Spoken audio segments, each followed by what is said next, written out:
I am Danielle DeQuattro, and I'm a student at Grove City College, and I will be interning with the Clare Booth-Luce Policy Institute this summer.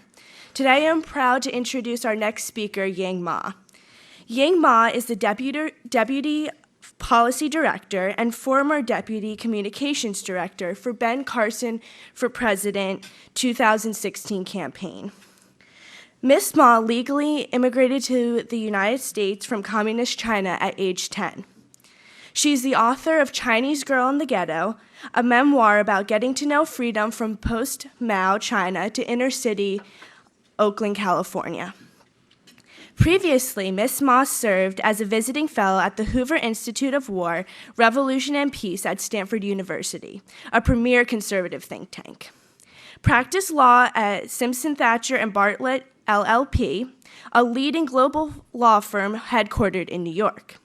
Managed corporate communications at Sina.com, the first mainland China-based internet company to be listed on the NASDAQ stock market, and served on the first professional staff of the U.S.-China Economic and Security Review Commission, a congressional commission established to examine the security implications of America's economic relationship with China. From 2007 to 2012, Ms. Ma was a term member of the Council on Foreign Relations. In 1998, Ms. Ma served on the staff of an American delegation whose leaders were appointed by former President Bill Clinton and invited by former Chinese President Jiang Zemin to visit China and discuss religious freedom. In 1996, Ms. Ma was the Bay Area Outreach Coordinator for Proposition 209, a ballot initiative that ended public racial and gender preferences in California. Ms. Ma has written about China, international affairs, the free market, and conservatism.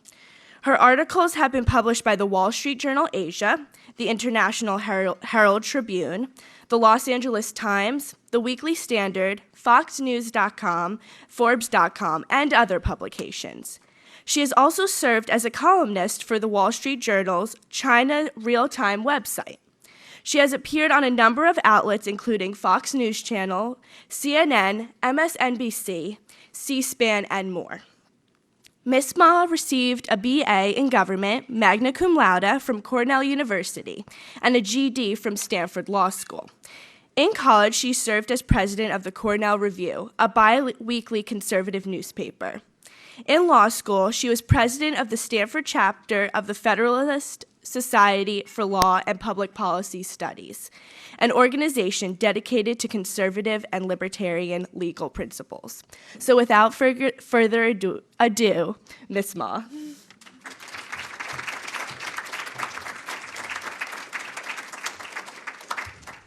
Good morning, everybody. Danielle, thank you so much for that very kind introduction. I want to thank Michelle and the Luce Institute for having me here again. It is great to return to the Reagan Ranch Center. When the Carson campaign ended, I was, of course, a little bit sad, but one good outcome of that was that it gave me more time, and more time means I get to hang out with the Luce Institute and other conservative organizations again, and I get to meet wonderful women like yourselves from all across the country. As Michelle mentioned earlier, I got to know the Luce Institute when I was in college, and that was something that I certainly treasure, and I have been very grateful for its presence over the years. And one thing I've noticed, having worked in a lot of institutions that are very liberal, having lived in a lot of cities that are predominantly liberal, one thing I have noticed is that some of the people who are most hostile, some of the people who are nastiest to conservative women tend to be other women, and they tend to be liberal women.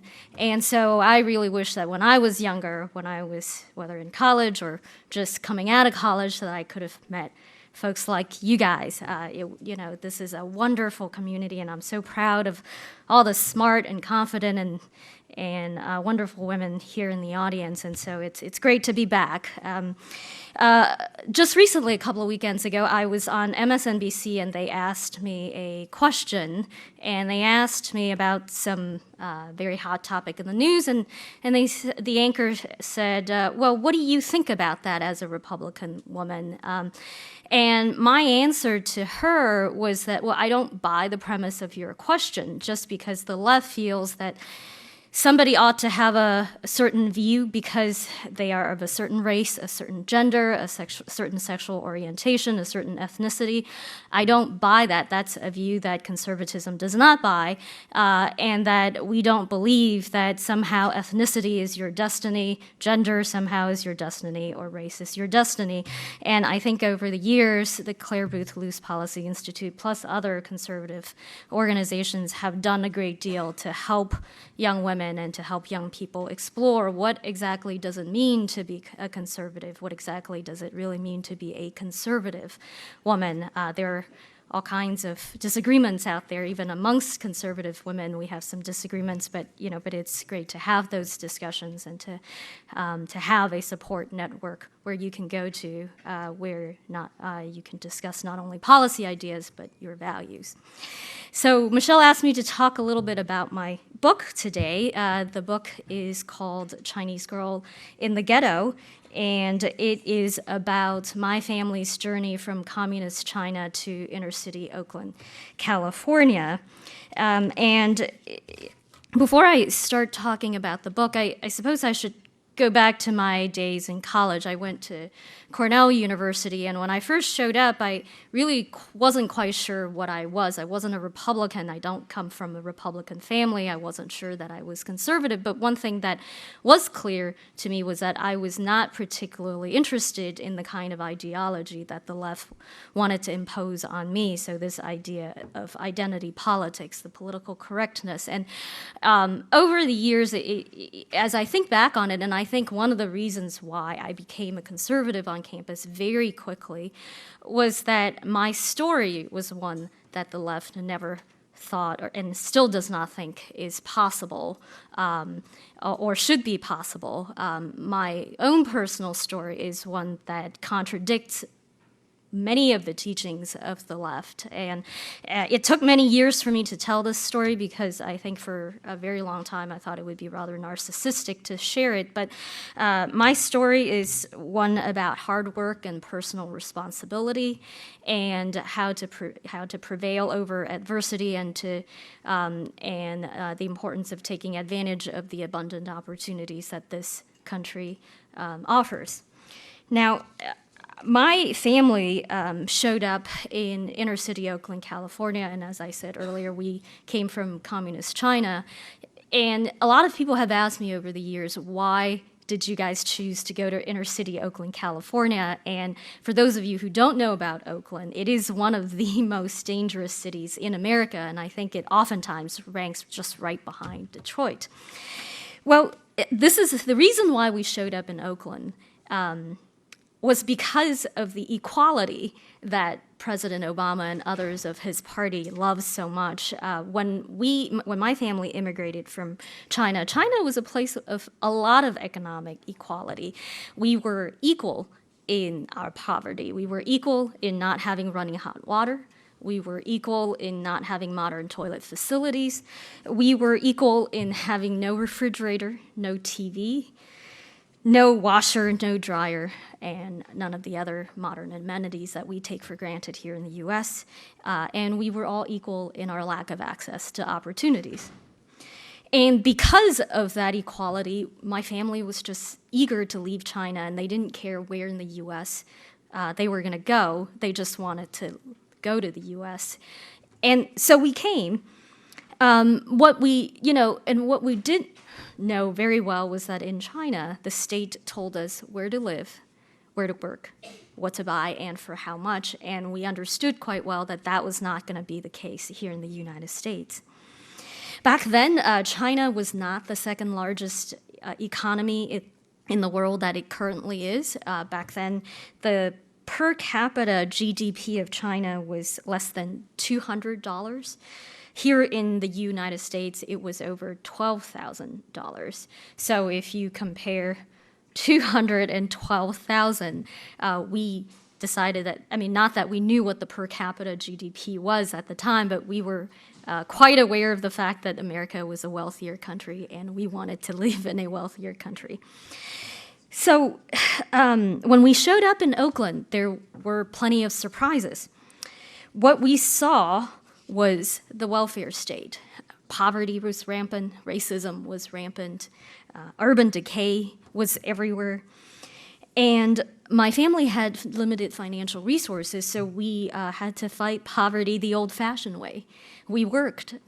My parents didn't speak English, so they took whatever menial job they could. In the beginning, they worked for less than minimum wage. President Obama and a lot of folks on his side of the aisle like to say that we've got to raise the minimum wage, or, it's not fair to the poor. But what they don't realize is that jobs don't just fall out of the sky. And for a lot of folks who are poor and who don't have skills, particularly in the immigrant community, people who don't have English skills, they take whatever jobs they can. And when the government imposes edicts and mandates on businesses, businesses tend to hire fewer people because their costs have gone up, and they pass those costs down to the employees and their consumers. So we didn't know that back then, of course, but what we did know was that we weren't going to ask the state to help us, that the only people who could help us was ourselves. And so my parents often worked 2 to 3 jobs for long hours. And in the end, what they did do was that they made sure that their 2 children, me and my brother, never went hungry. There was rampant racism in the inner city, and one thing that we discovered was that everybody could be a racist. It didn't matter what race that particular person was. When we arrived in the ghetto of Oakland, a new name was bestowed upon us, and it was Chinaman. And I realized very quickly that anybody who looked like us, whether they were Japanese, Korean, Filipino, Vietnamese, they became a Chinaman too. And oftentimes what we saw on the streets were teenagers screaming racial epithets at all these Chinamen, particularly at elderly Asian immigrants who were too slow to run away from their attacks. Criminals conducted their version of racial profiling by usually attacking those Asian immigrants who had a reputation of carrying more cash, wearing more jewelry. And yet all of these acts of racism were ignored by the mainstream society. Nobody really cared because it did not fit into the prevailing narrative of America, of mainstream America, that only certain groups of people, or in fact only one group of people, can be racist. The public educational system in Oakland was also extremely disastrous. There were all kinds of instructors who didn't teach. And in fact, I had a number of instructors who regularly left their classrooms unattended. There were students who dropped out because of lack of interest or gang violence, and there were plenty of parents who felt that it was not their responsibility to look after their children or to supervise their children's schoolwork, and there were plenty of students who refused to learn. Violence and lawlessness was everywhere. From time to time, I would hear gunshots outside of my window, and on one particular occasion, my father found a bullet lodged on the side of our house. Regardless, my family prevailed. We got out, and in my case, what I personally did that was kind of unique to me was not to the rest of my family, was that I studied my butt off, and I got the kind of grades that I needed to get away to go to a good university on the East Coast that didn't suffer from the kind of violence and decay and racism that Oakland offered to us. And then some years after I graduated from college, I extracted my family from Oakland as well. Now, to people like President Obama, to people like our friends on the left, and to all those people who have derided your conservatism on college campuses and elsewhere. My story really is one that's not supposed to happen. I had absolutely no business getting out of the ghetto without some massive amount of government assistance. Government assistance was something that my family, to a large extent, did not participate in. There were certainly job training programs that my parents took advantage of. There were little things here and there, but because of the fact that my parents didn't really speak English when they showed up, they just didn't know about these government programs, and I think for many of them back then, even if they had applied, they would not have qualified. So we made our way out of the ghetto without welfare, without massive dependency. And the mentality that our friends on the left peddle is that they never even, under that mentality, they never even suspect that a story like mine would be possible, because without the assistance of the state, without the supervision of the state, and without the goodwill of folks like President Obama, poor people, minorities, they're not supposed to prevail. Now, this is not to say, of course, that inequalities don't exist. The inequalities in income, in background, and all kinds of other things, obviously they do exist. But what we do know is that even though there are lots of hardworking people who feel that the odds are stacked against them, the truth is that getting out of poverty is not supposed to be a cakewalk. Life is unfair, unless we want to live in a country where everything is absolutely equal. What we do know is that there are people who are not fortunate enough to be born in a wealthy family. Some of us aren't even fortunate enough to be born in this country. And what I will assure you is that we do not want to go back to the kind of equality that the country of my birth, China, used to have. In fact, even China itself does not want that kind of equality today, which is why China embarked on historic economic reforms. It's why China has been consistently moving towards the path of capitalism over the last 35 years or so. And that's how China became the second largest economy in the world. But don't forget for a minute what actually happens when the state runs the economy, when the state has its tentacles everywhere in the economy. The only thing that really is equal in a society like that is misery and poverty and scarcity. In a free country, men and women actually have choices, and they make choices to extract themselves from less than stellar circumstances. And it is economic growth and economic opportunity that will make our lives better. It is not government dependency. It is not massive government regulations. It certainly is not the kind of class warfare that we've heard from the White House for the last 7+ years, and it certainly is not the kind of rhetoric that we've often heard in this election season. Ultimately, personal responsibility is the foundation for success and independence. My story is proof of that. My story is proof that just because you're of a particular race, a particular ethnicity, a particular gender, you're not destined for particular things. And my story is proof that a mentality of victimhood is not what paves the path to success. In a free society, people have the chance to walk away from some of the worst attributes into some of the finest virtues. And those virtues are available to everybody, regardless of race, regardless of gender, and regardless of the modesty of their backgrounds. And so, as you all juggle much more practical things, ranging from studying for your exams and getting a job, to just having a great time on a college campus, don't let the political correctness on your college campuses, and don't let the identity politics chain you into its moral bankruptcy. A lot of that is nonsense. the hogwash is all there, but unfortunately, because of how much that hogwash permeates every aspect of our society, sometimes it's very hard to extract yourself from it or to see clearly what is what. So, one thing that's very good about and a gathering like this is that you find all kinds of people who agree with you, and a lot of these people aren't necessarily on your college campuses, and perhaps where you are now, you're just a voice in the minority. But many of you stand for a voice of truth, a voice of reason, and I hope you guys will keep it up. And I'm happy to take any questions.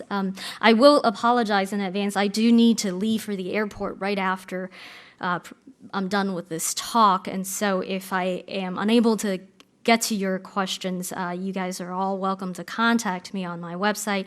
It's yingma.org. That's spelled YINGMA.org. And please feel free to ask any questions.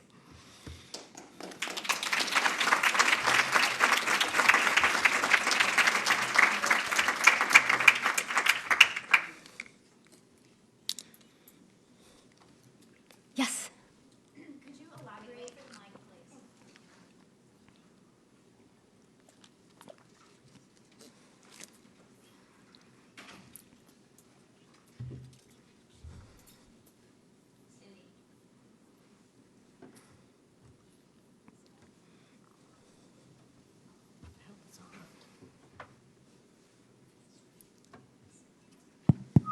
I think it's on, yeah.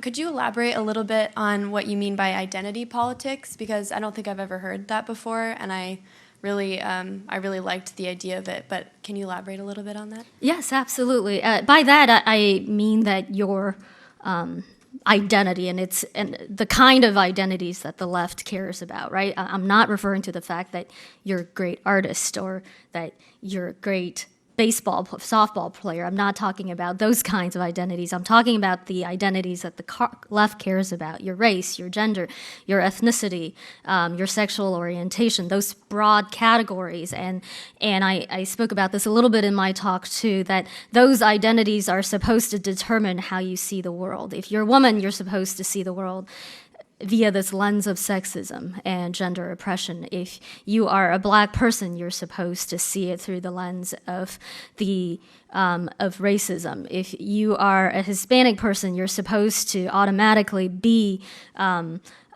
supportive of amnesty on immigration issues, and so on and so on. And so by identity politics, I'm referring to this ideology of the left that these sort of identities that go to so-called immutable characteristics are supposed to determine who you are, what you do, what your future is supposed to be, who you associate with.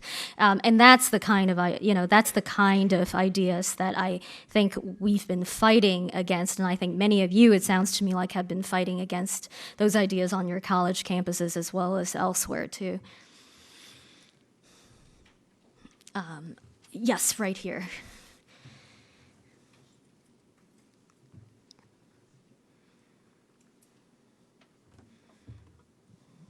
So my question is, your story is, they say on the left, unique. You're not supposed to have made it out of Oakton. How do you respond back to them when they say, but you're a small percentage? If you look at the people that were surrounded by you that have not gone out of Oakland, you're over here on the charts. So you don't count because you're an outlier perspective, because I've heard that many times from people. Sure. So I think there are probably two parts to that answer. Number one, I know many, many immigrants who have made it out of undesirable circumstances, just as I have. Their stories are probably a little bit different in different ways, and we've got folks here who are immigrants too, and I'm sure they can testify to their stories. But lots of immigrants come to this country and emerge out of poverty. They may not have showed up in inner city Oakland just like I did, but I don't think it is unique in America, and certainly not unique in American history, for folks who come from families that are not rich to, in fact, advance in the economic ladder. The other part of this is that a lot of the policies that the left has put into place, in fact, have not produce the kind of results that they say are necessary, right? So, I'll give you one example. The left says that we need affirmative action. We need to give preferences to people of a particular, of certain races or of a particular gender, because there's no other way they can, they can do well, and it's otherwise unfair. But what I have noticed, having sat in rooms full of very snotty elitist people over the years, is that it is true that there are very few people like me. In fact, having sat in some of the most elitist institutions, I've rarely ever found other minorities who have come out of circumstances that I have. In fact, the only other person that I know of personally is my former boss, Dr. Ben Carson,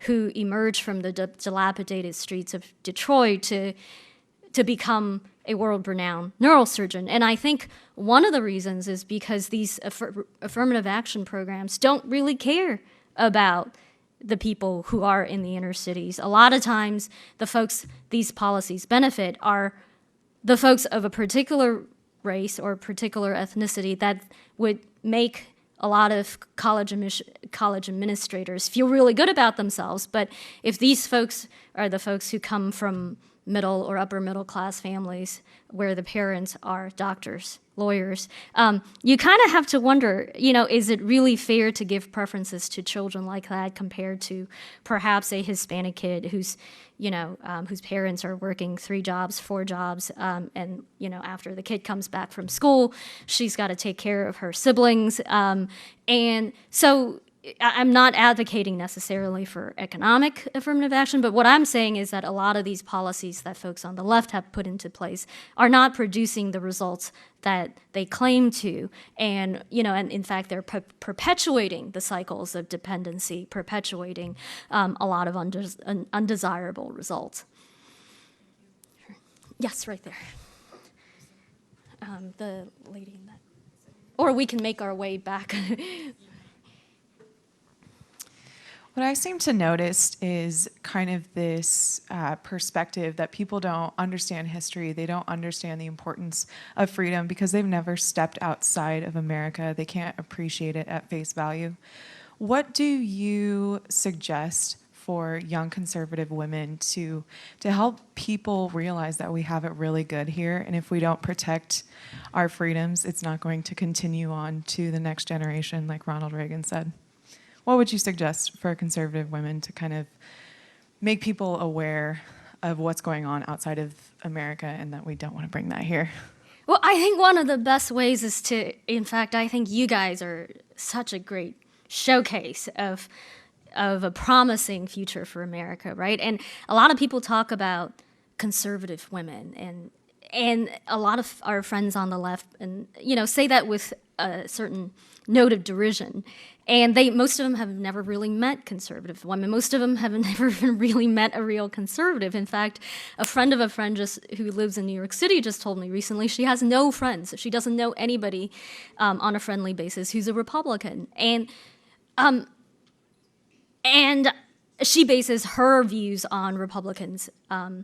She's a very nice girl who's very critical of Republicans, but it does make me wonder, when people form their views without a whole lot of knowledge, without a whole lot of homework, then of course you're not surprised when they veer toward a certain direction that's unfair or just not very smart. I think number one, I would say be who you are. Don't be afraid to be who you are. I think by virtue of the fact that you are articulate, that you're confident, that you stay strong with your beliefs, that actually does a lot. People look at you and they see you as an example of what conservatism can offer, and that does a great deal.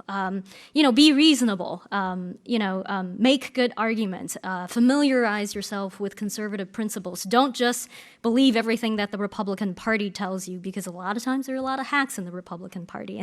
And I would say, always remember what your principles are. Number two, when it comes to what's happening outside of our country, one of the great things about capitalism is that it has made travel overseas much less expensive. And as one of the ladies talked about earlier, when you go to countries that are not free, when you go to countries that are not liberal democracies, heck, even when you go to Europe, where where the countries are liberal democracies, but where they have this massive welfare state, you realize that that our brand of freedom is very different from what exists elsewhere in the world. Our brand of freedom is actually very different from the brand of freedom in Canada, just our neighbor up north, because when you work up there, there are plenty of people who get taxed, I don't know, nearly half of their income. And if folks here feel that 20%, 30%, 40% tax is theft, 50% definitely is theft. So, travel around the world, bring the stories back, talk about what it is that other people do, and talk about what sort of virtues America actually has. And and there are all kinds of folks who found organizations to help people and help the less fortunate, both here in the U.S. as well as overseas. But a lot of this is yeoman's work. We need more people to participate. And I think it's great that a lot of folks here want to get into policy and politics, work, for instance, work on Congress, work in the executive branch. But for everyone who wants to go into investment banking, who wants to go make some money, who wants to go into real estate, whatever it is, you don't have to go into policy or politics to make a difference. Just by virtue of being who you are and holding on to your conservative principles, perhaps just in the private sector, not in the public sector, that makes a big difference too. Every voice counts. And so I would just say, stay true to those principles.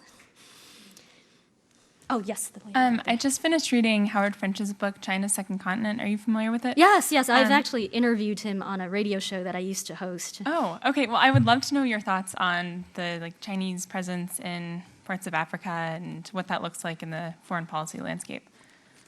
So I thought that book was very well written. Howard's a great writer. One thing I didn't like about it, and I've never actually said this publicly, is I really did not like all the pot shots he took against conservatives in his book. He took all kinds of cheap shots at the Tea Party, and there was no reason why any of that should have been there, because it's a book about China's presence in Africa. Our domestic politics is not even relevant to that book, and unfortunately this is what happens so often in our society, when you are interacting with folks who are part of these elitist organizations. I think Howard used to work for the New York Times, if I remember correctly. When you're in New York and San Francisco and Chicago, and you meet all of these folks who are very well educated and very well spoken, and every now and then they'll just let it slip. Conservatives are just these idiots. The Tea Party is full of extremists, and they say that as if it's gospel. And, it's because, one, they rarely ever encounter people who think otherwise, and two, because their views permeate our society so much that they don't really they don't really bother to even think it's a little bit rude for me to say that in front of a bunch of people who might not agree with me. But to your question about China's presence in Africa, China, as a result of its economic growth in the last 35 years or so, a lot of Chinese companies have gone overseas to seek new opportunities, and some of them are private companies, but many of China's state-owned companies are some of the largest conglomerates in the world these days, and they've got the resources. And so one reason why they've gone to Africa is because China needs energy. The country is developing, they're building new cities, lots of folks are moving into cities, and China needs energy, it needs natural resources, and Africa is a continent that's very much rich in all of these resources, and so China has decided to make its way there. And then there are also a lot of Chinese citizens, individual Chinese citizens, who feel that that's a place for them to make their wealth, that Africa offers economic opportunities, but beyond what their country can offer. That it's it's kind of like a new frontier for a number of these folks. And so, if I remember the numbers correctly, I think Howard said there are now about 1 million Chinese people on the African continent. or approximately that much, and that number has really grown dramatically over the years. It's a fascinating phenomenon.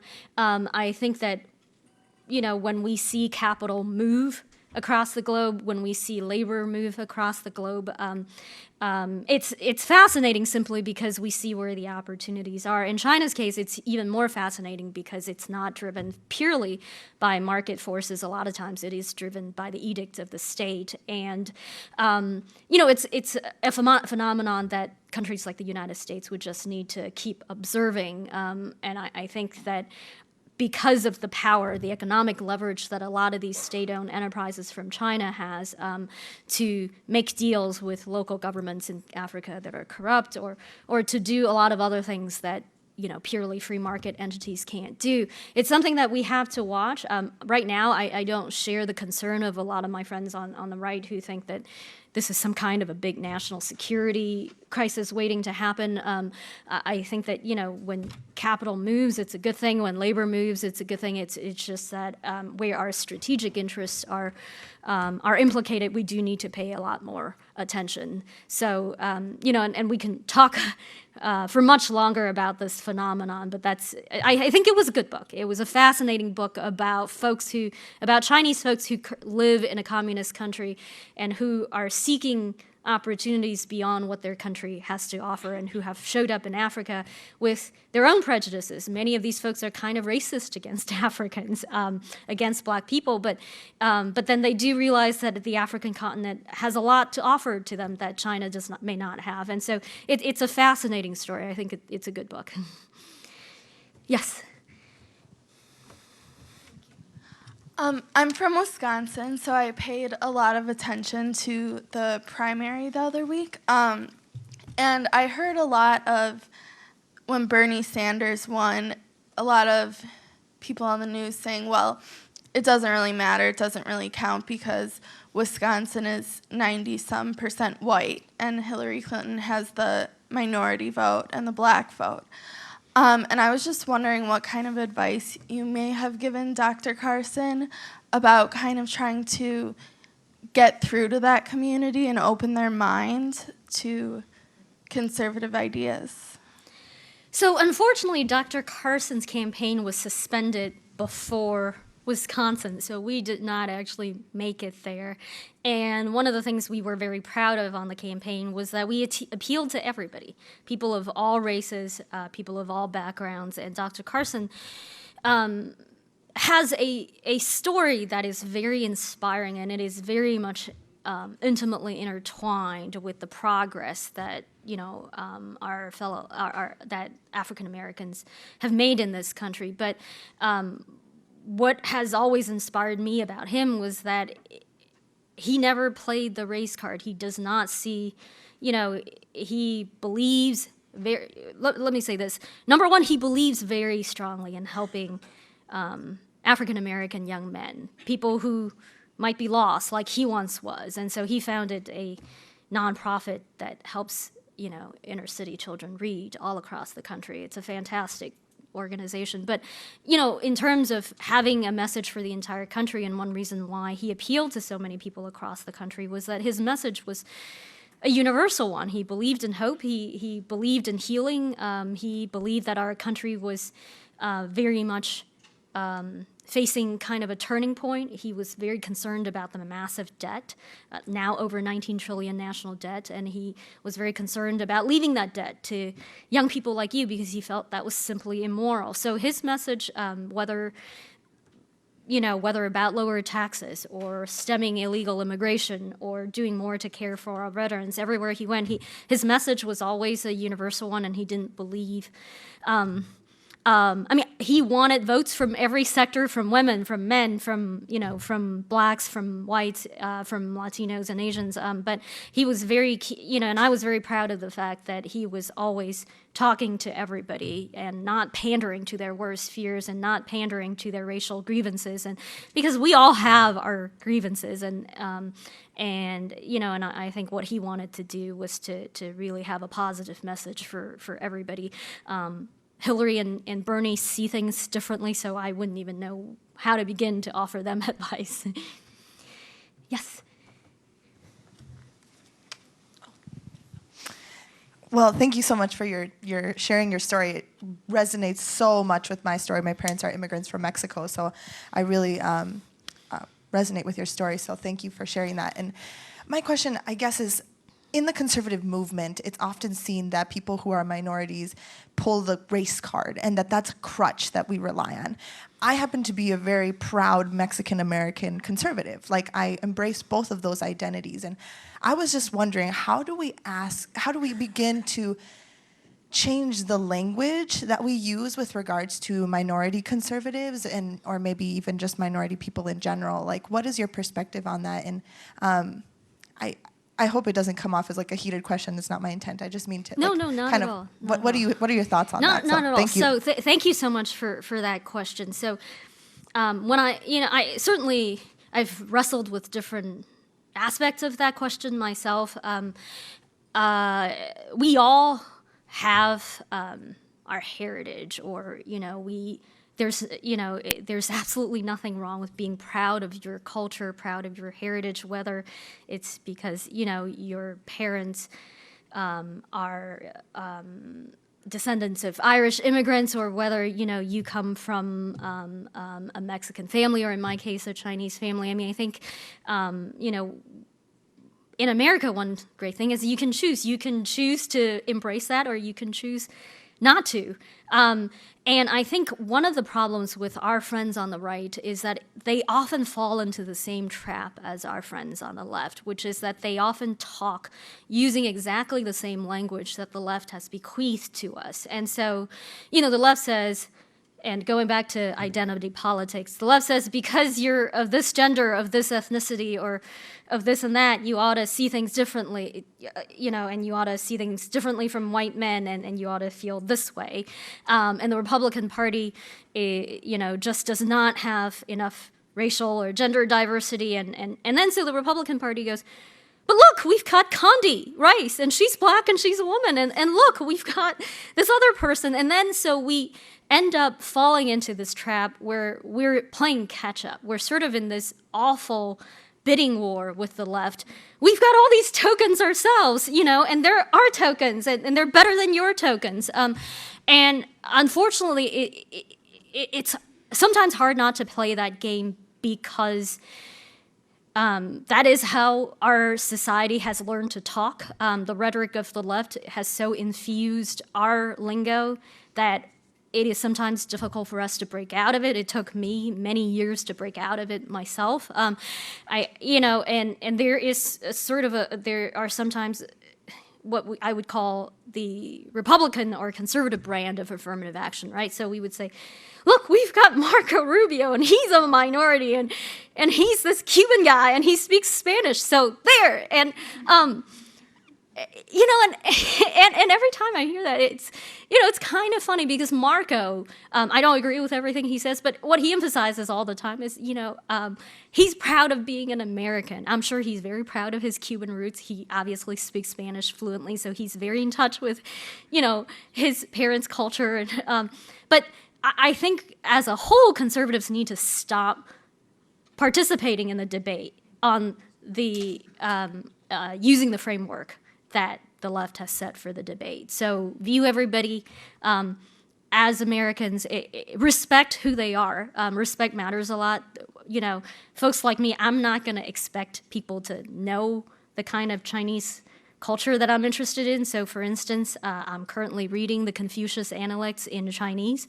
I don't expect anybody to care or ask me, or to know what the Confucian Analect says. But, I think I am always very happy when people are respectful of that, but I don't get offended if people don't know or don't care, and I think we ought to, folks on the right, number one, like I said, need to stop talking about these issues using the left's paradigm. Number two, just develop thicker skin. And if sometimes you accidentally say something that someone else might get a little bit offended about, people really ought to stop getting so offended about so many different things.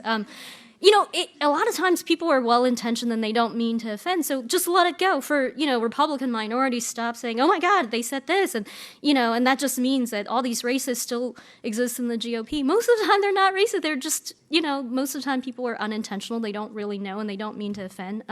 So for the GOP minorities or conservative minorities, develop thicker skin, and overall I would, stick to I would stick to what I said earlier about Dr. Carson. There are lots of principles that appeal to everybody, and I think we should appeal to the best in all of us, not the racial grievances, not the gender grievances, and not our fears. And we have a question here from Dan. Do you still have a question, Danielle? It was related to Okay. this one, so that's okay. Okay. With that, we're out of time, but everyone, thank you. Okay. Thank you so much.